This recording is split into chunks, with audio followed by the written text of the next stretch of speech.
أعوذ بالله السميع العليم من الشيطان الرجيم. بسم الله الرحمن الرحيم. السلام عليكم ورحمة الله وبركاته.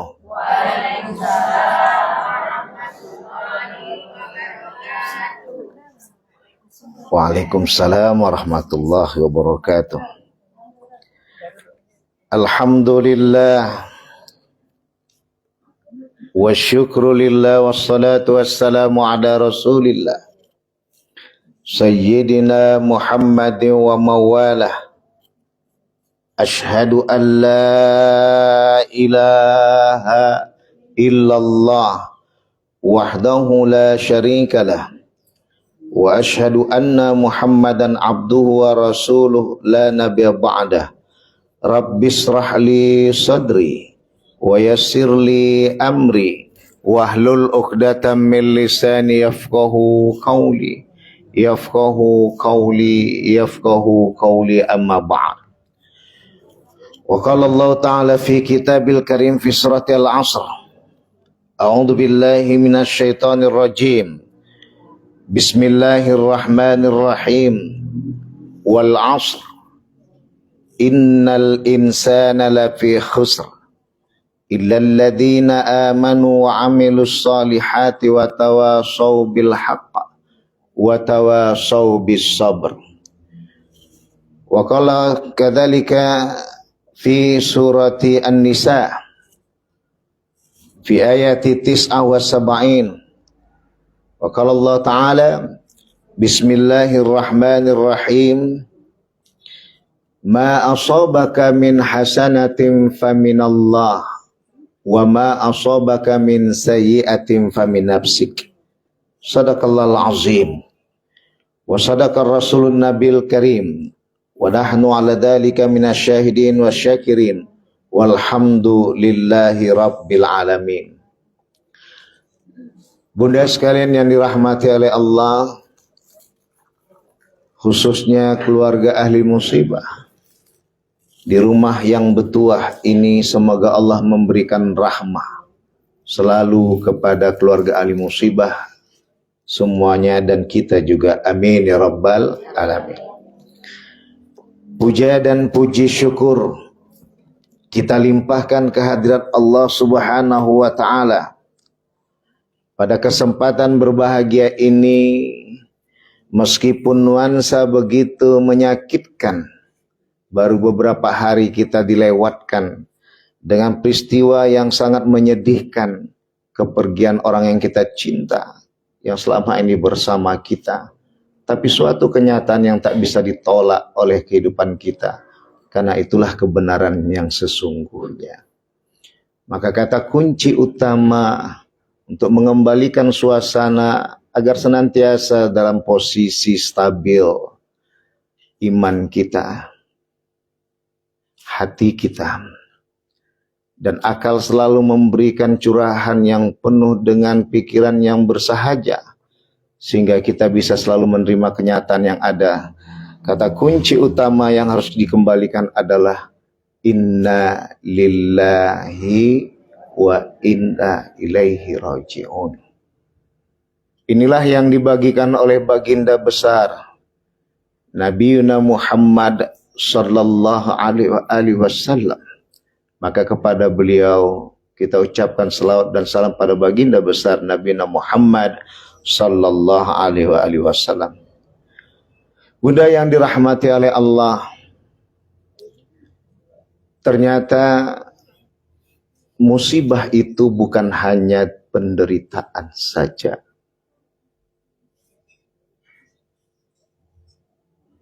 Hilangnya harta kita, gagalnya usaha kita, dihina dan dicaci maki kita.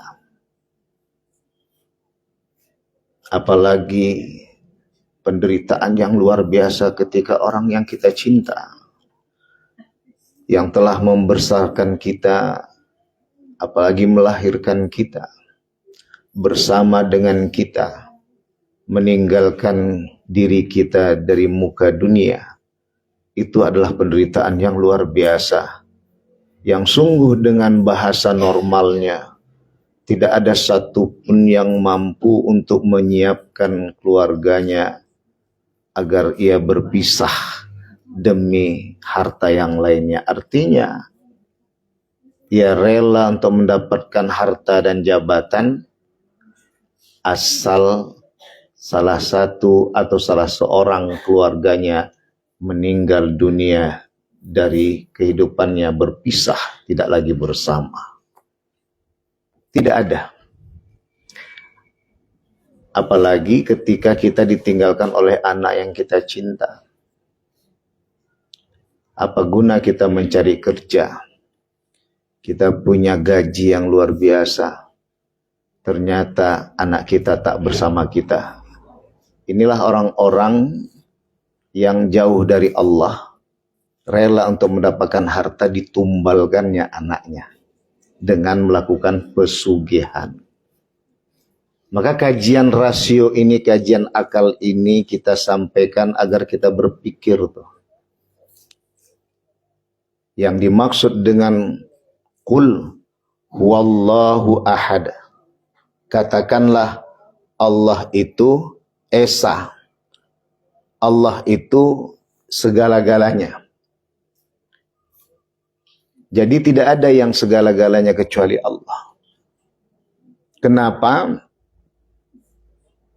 Karena yang pertama kita pahami bahwa hidup di dunia ini adalah sementara.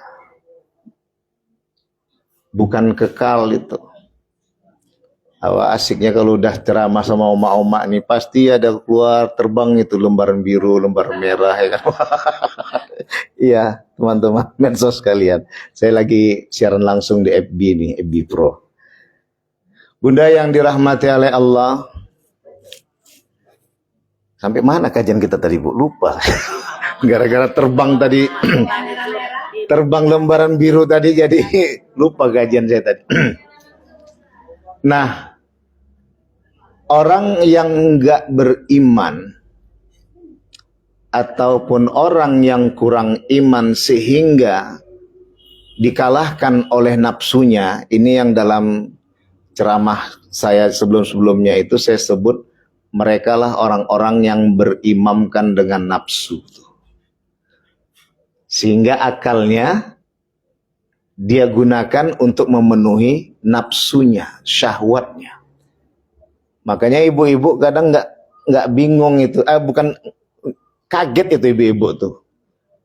Kok bisa ya Pak Ustadz? Padahal tamatan S1, S2, S3, kok bisa begitu ya Pak Ustadz?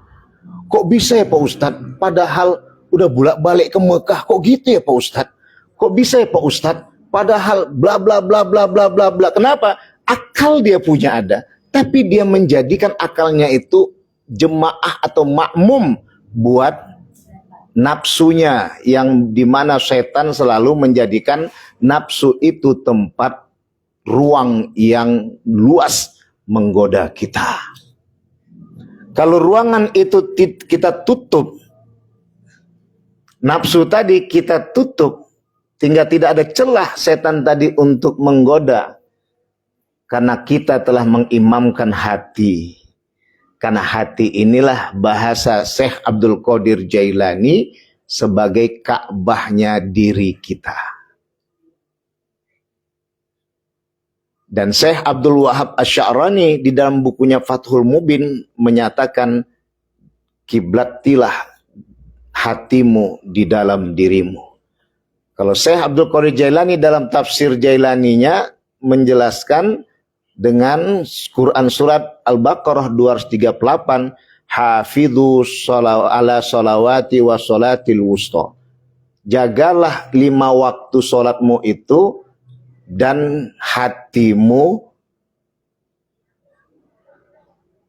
wa qumu lillahi qanitin, dan tegaklah kamu dengan khusyuk di dalam melaksanakannya.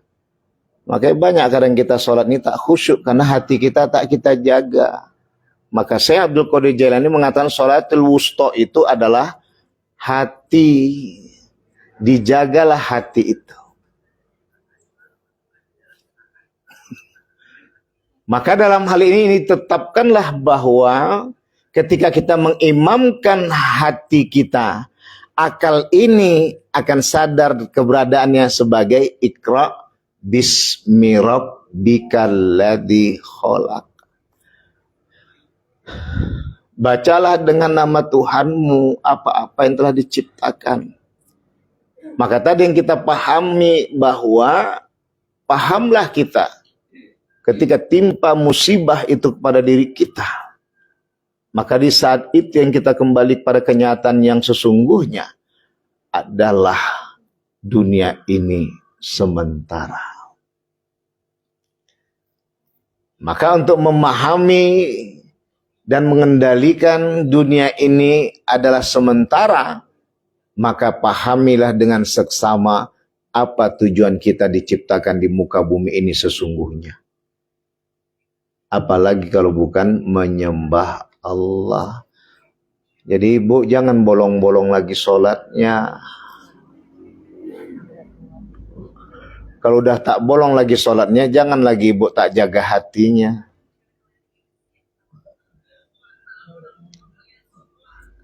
Kalau udah dijaga hatinya, insya Allah dia akan menjadi orang dewasa. Maka terutamalah menjadi dewasanya adalah ketika bunda yang ditimpa musibah keluarga berkeluarga di rumah yang betuah ini, semoga Allah memberikan rahmah, adalah dengan kupasan kaji bahwa kita sadari bahwa kita semua ini milik Allah, kembali kepada Allah. Ketika masuk tadi pertama adalah sadar kita bahwa dunia ini adalah sementara. Satu, kalau sudah sementara pasti kita pahami ada pertanggungjawabannya. Di mana pertanggungjawaban itu? Di akhirat. Maka kalau sudah bicara tentang akhirat adalah surga dan neraka. Kalau bagus ulah kita, karena kita mengimamkan hati kita, akal menjadi ikut dengan kita, akal ikut dengan hati kita, maka nafsu ini akan menjadi sugestor kita. Nafsu ini nggak bisa dibunuh, bunda. Nafsu ini disugestikan dengan mengikuti apa yang disampaikan oleh akal, dan akal telah dicerahkan oleh hati. Maka Imam Syafi'i mengatakan ketika akal itu berfungsi sebagai tempat ilmu bersemayam, maka Imam Syafi'i mengatakan syakautu ila waqi' su'al hibdi fa akhbarani bi farsadin bi syakautu ila waqi' su'al hibdi. Aku melapor kepada guruku bagaimana payahnya memahami sebuah ilmu.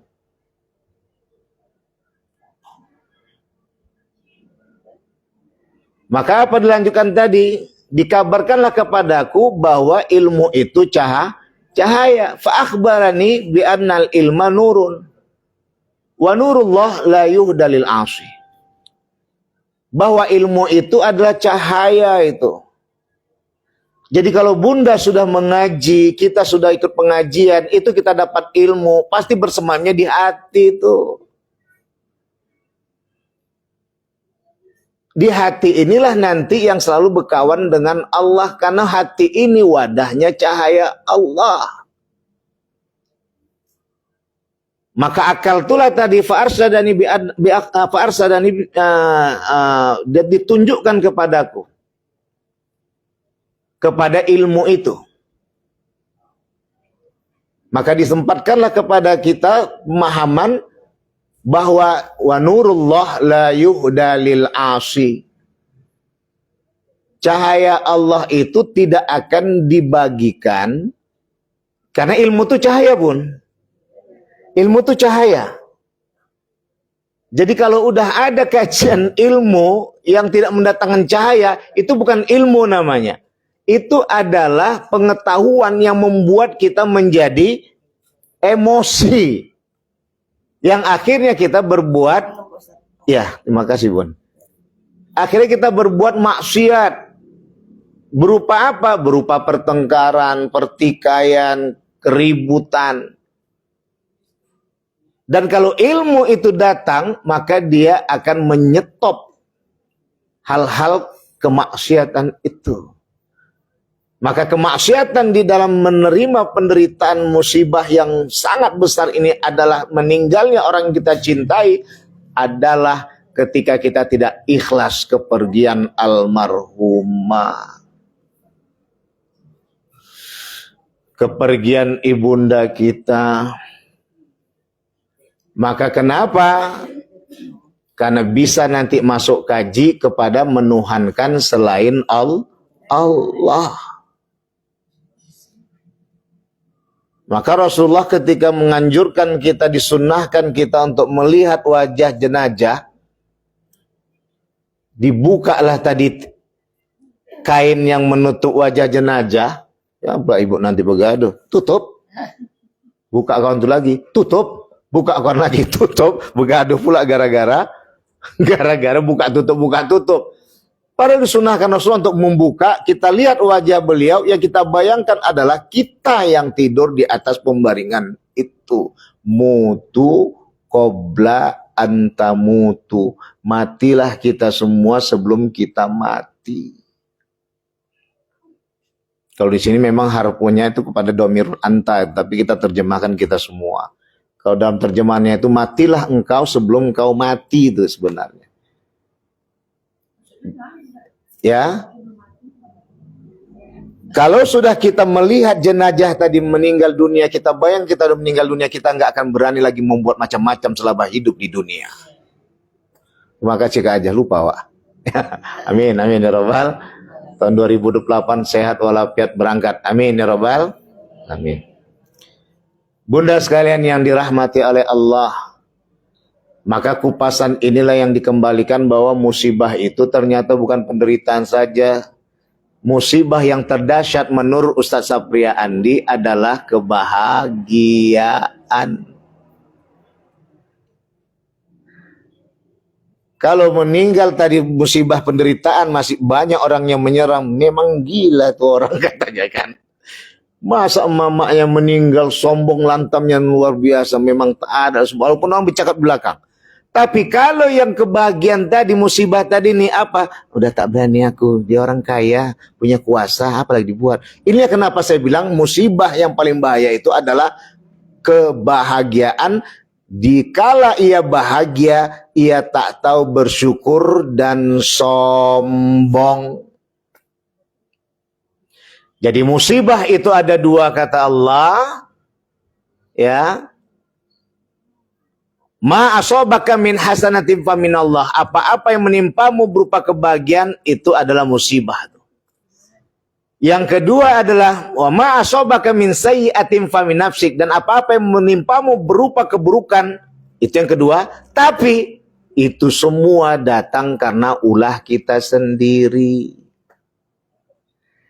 Maka Ustaz Sapriandi menempatkan musibah tadi ada dua. Musibah bahagia, musibah derita. Yang selama ini kita anggap musibah itu adalah penderitaan. Termasuklah yang paling utama adalah perginya orang yang kita cinta dari muka bumi ini. Kan itu yang selama ini kita anggap musibah kan Bu? Derita itu. Ternyata dua-dua musibah itu. Maka sayangnya Allah sama kita, dikala bahagia agar kita tidak sombong, maka taulah bersyukur. Kalau dah tahu kita bersyukur, maka kita ucapkan adalah alhamdulillah.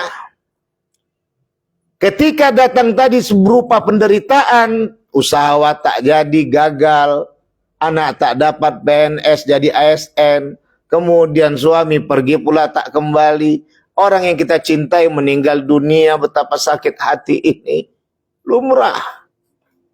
Nabi Muhammad pun menangis ketika Qasim meninggal dan Ibrahim meninggal. Maka disebut Nabi Muhammad itu ya Aba Qasim, anak beliau si Qasim. bin Muhammad sallallahu alaihi wasallam. Nangis Nabi Muhammad, normal, lumrah, tapi hati ini tetap sadar. Makanya ketika derita itu, cepatlah dengan mengucapkan inna lillah wa inna ilaihi rajiun. Meskipun ada juga kajian yang menggunakan kalimat ini yang digunakan oleh Umar bin Abdul Aziz. Ya, cucunya Umar bin Khattab. Ketika diangkat menjadi khalifah, beliau mengucapkan inna lillahi wa inna ilaihi rajiun. Ini kajian tasawuf, dah kajian kayak begini. Tapi bisa juga karena tasawuf itu sejatinya adalah membangun akhlak yang mulia. Bunda yang dirahmati oleh Allah, maka apa yang harus kita tolerir, apa yang harus kita respon, apa yang harus kita tempatkan? Wal asr. Kita harus paham bahwa ini semua adalah waktu ini. Demi masa. Maka dalam tafsir Ibnu Katsir dijelaskan ada dua pendapat itu. Yang pertama menempatkan bahwa asr ini adalah menjelaskan tentang keturunan Bani Adam yang dalam posisi merugi. Innal insana lafi khusr. Sesungguhnya manusia itu benar-benar dalam keadaan merugi itu. Rugi apalah? Rugi yang telah kita sampaikan tadi termasuklah rugi dengan ditinggal oleh ibunda yang kita cintai. Ini kalau bahasa takjiahnya Bun, yang kena musibah kali ini, di rumah ini ya. Bulan Muharram itu bulan kemenangan dan bulan yang dihormati. Dzulqa'dah meninggalnya kapan? Yang penting Dzulqa'dah, Dzulhijjah, Muharram sama Rajab itu. Yang mutatabi'ah, yang beriritan berurutan itu Dzulqa'dah, Dzulhijjah, Muharram. Yang berpisah apa? Rajab. Jadi di bulan yang dihormati Allah, bersyukurlah. Disitulah letak nilai kebahagiaan. Kalau boleh kita bermohon, begitulah ya Allah, meninggalkanlah aku di bulan yang kau hormati. Bulan Allah. Bulan yang dilarang kita melakukan pertikaian, Masya Allah. Tapi pembelaan boleh. Bunda yang dirahmati oleh Allah. Pendapat yang kedua menyatakan adalah wal asr ini adalah waktu asar. Tapi yang sepakat semua ulama dalam tafsir Ibnu Katsir bahwa wal asr itu adalah menempatkan waktu. Waktu apa? Innal insana lafi khusr. Sesungguhnya manusia itu benar-benar dalam keadaan merugi. Bun, yang paling rugi itu adalah ketika kita sudah sadar kita salah. Kita tidak mau merenung. Bahagialah orang yang sudah berbuat salah langsung merenung, maka dapat sholat itu nikmat sekali, Bunda. Ketika Bunda tadi sebelum sholat zuhur, waktu di jalan, apalagi zaman sekarang ya dan ma'jud Bun, awak yang mau ditabrak, awak pula yang dimaki, kan gitu istilahnya kan. Kadang tak kontrol juga awak, keluar juga lah cakap tadi. Gunakan manusiamu, gitu. Pada lembut itu kan Pun. Tapi kita kan marah juga itu. Artinya gunakan manusiamu, gunakan akal dan hati. Awak marah juga itu. Tapi waktu itu kita sadari itu adalah kelalaian kita di dalam mengucapkan watawa sobis sobri. Harusnya kita langsung menasihati. Tapi kadang memang begitulah. Setan tuh di berbagai jalan itu masuk tuh Bun. Apa jalan tadi? Dibilang kita, tuh yang itu salah itu. Hadapi aja. Nasihati. Yang dinasihati tak mau dengan nasihat. Terjadilah pertikaian tuh. Masya Allah. Ya Bun. Maka Bunda yang dirahmati oleh Allah. Itulah tadi kita kembalikan secara landasan utama. Kita nggak usah kajian yang tinggi-tinggi. Yang landasan dasar-dasar aja lah. Apa dia? Ketika kita berbuat salah, langsung sadar kita untuk memperbaikinya. Itulah kebahagiaan.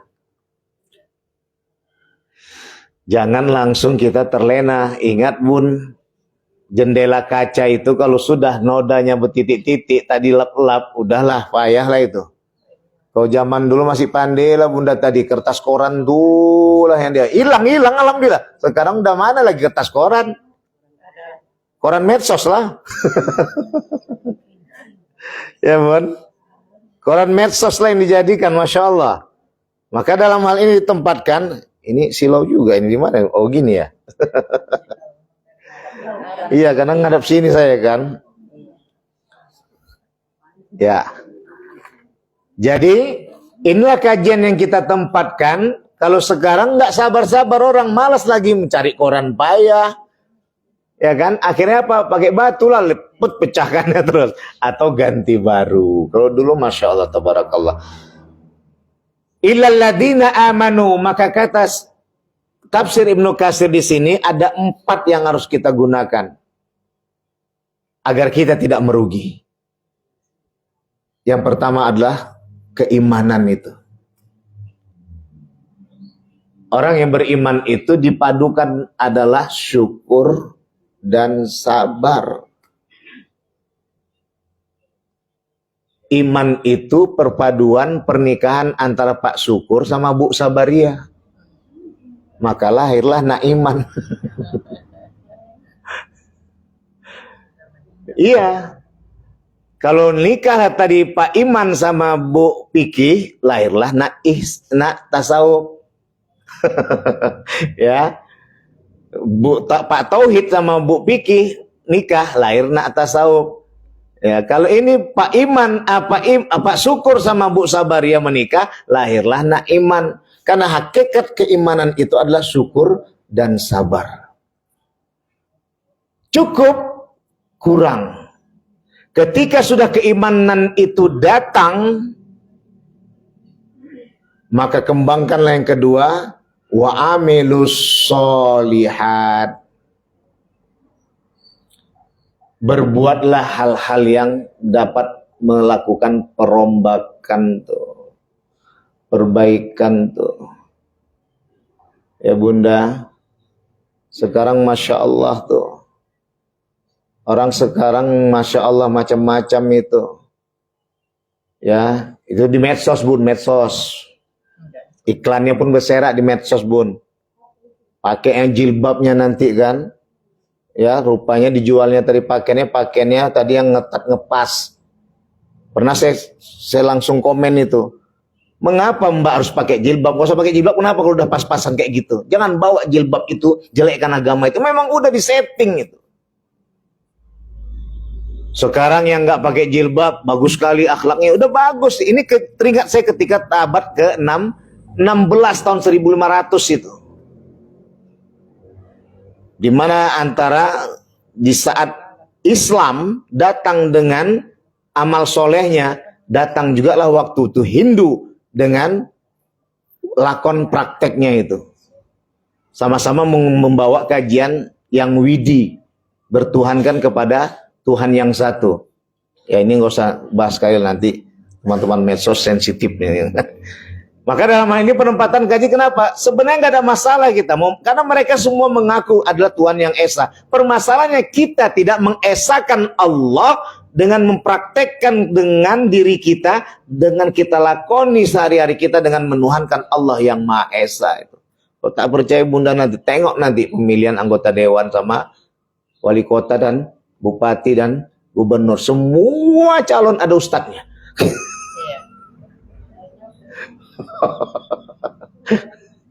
Ya kan bun, ya sama kayak yang main bola sekarang nih, rata-rata pemain bolanya semua udah ada yang muslim tuh, bingung itu yang doakan. Ya kenapa yang menggolkan dari itu yang muslim juga mualaf, apalagi nanti yang bertanding tuh Qatar sama Dubai. Dua-dua orang Islam. Malaikat pun bingung untuk mengaminkan. Begitu kata orang tuh. Padahal nggak bingung tuh. Di mana letaknya? Siapa yang Islam tadi itu, Muslim tadi itu, yang ikhlas hatinya. Inilah kaedah yang berilmu yang meningkatkan keimanan. Yang kedua, beramal soleh. Beramal soleh, dia dapat merehab dirinya dengan keimanannya itu karena Allah. Ada kita syukur, alhamdulillah. Banyak kita sabar, astagfirullah. Tapi mana kita ikhlas? Soleh itulah bagian dari keikhlasan itu. Ada banyak juga yang bercakap, aku terus terang kak, tak ikhlas aku. Aku syukur ya pemberian Allah. Sabar aku dengan apa yang dibuatnya. Tapi ku ingat itu gak ikhlas dia jadinya kan. Dan itu melanggar dari kaedah wa amilus solihat. Maka lakukanlah pertama kali dengan beramal soleh itu pada diri dengan menanamkan ikhlas di hati. Insya Allah masuklah yang ketiga, watawasau bil haq.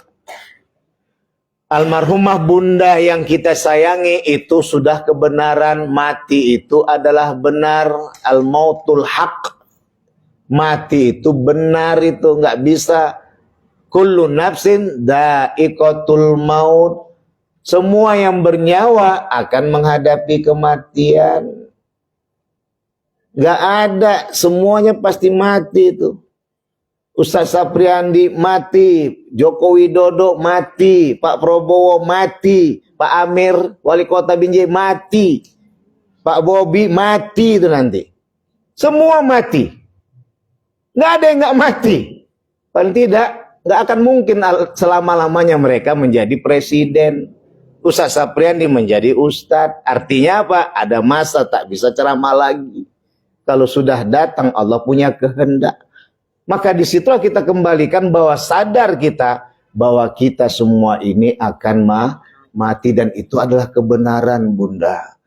Makanya saya selalu ingatkan jangan tuhankan ibu kita, ayah kita, suami kita, istri kita, istri saya maksudnya, ya.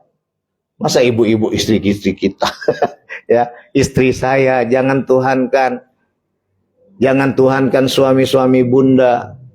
Jangan tuhankan anak-anak kita. Kapan menuhankannya Ustadz? Ketika meninggal dunia datanglah. Kenapa kau yang mati nak? Mama yang harusnya lebih duluan mati. Mama udah tua. Mama bunda ngerepoti semuanya. Anak kakak kau, abang kau yang lainnya. Kau pula yang selama ini ngerti mama. Kau pula yang meninggal duluan. Kenapa nggak mama? Begitu kajian kita. Kenapa? Karena kita lupa dengan kebenaran. Kalau sudah nyata kita saling menasihati dalam kebenaran dan itu adalah benar, maka masuklah yang keempat, watawasau bis sabri.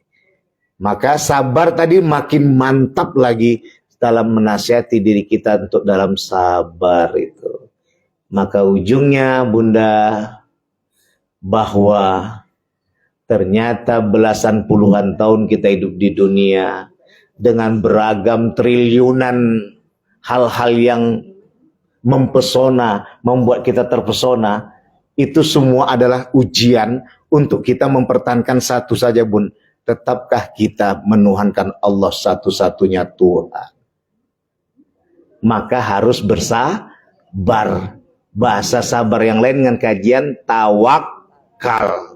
Inilah yang kaidah keempat dalam kupasan Syekh Abdul Qadir Jailani.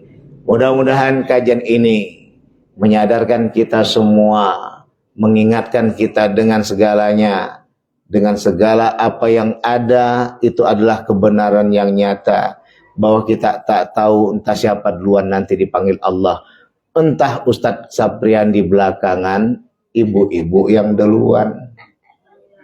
Aduh, demo orang nih teman-teman medsos sekalian. Ya udah, entah ibu-ibu yang duluan, saya yang belakangan, no, sama saja. Ya, yang jelas kita semua akan mati. Maka bagaimana suasana ini? Sabarlah diri. Sabarlah diri bunda, maka sadarlah diri kita bahwa ada bahasa orang Padang itu jauh di matoda ke di hati itu. Walaupun bunda sudah dikebumikan berhari-hari, Maka ingatlah kaji, ketika kita ingat dengan kesedihan itu, timpalah dengan Al-Fatihah. Makanya bunda, siapapun yang pernah bersedih hati ditinggal oleh orang yang dicintai di muka bumi ini, entah berapa ratus dan ribu kali sudah Fatihah, betul nggak bun? Tapi jangan yang pula yang belum ditinggal datang musibah minta musibah biar aku bisa Fatihah ribuan kali. Jangan, ya nggak ada. Ya, itulah kelebihan kalau orang tiba musibah. Di mana letak Al-Fatihah tadi? Iyyaka na'budu wa iyyaka nasta'in. Inilah resep selain yang wajib, yaitu sholat 5 waktu. Ini saja yang dapat kita sampaikan. Semoga Allah memberikan kesejukan kepada bunda, keluarga berkeluarga di rumah ini yang tertimpa musibah, tetap diberikan kesabaran, dan jadikanlah ingatan apa-apa yang telah diingatkan oleh almarhumah selama hidupnya di kemarin-kemarin, sholat 5 waktu diantaranya kerjakanlah, karena itu bisa menjadi 2 hal. Waladun soleh, kita menjadi anak yang soleh dan soleha. Yang kedua adalah ilmu yang tafi, ilmu yang bermanfaat. Termasuklah resep masakan yang pernah bunda, almarhumah bunda buat, kerjakan lagi, bagikan lagi kepada cucu cicitnya. Insya Allah ini menjadi ilmu yang bermanfaat. Kalau udah bermanfaat berguna lainnya, menjadi juga sodokotin jariyah. Sodokotin jariyah. Pada Allah menampung para bunda sekalian, minta maaf. Subhanakallahumma bihamdika asyhadu an la ilaha illa anta astaghfiruka wa atubu ilaik. Allahumma waffiq ila qawmit thariq fastabiqul khairat. Wassalamualaikum warahmatullahi wabarakatuh. Waalaikumsalam. Ada pertanyaan? Kalau tanya jawab nggak, saya share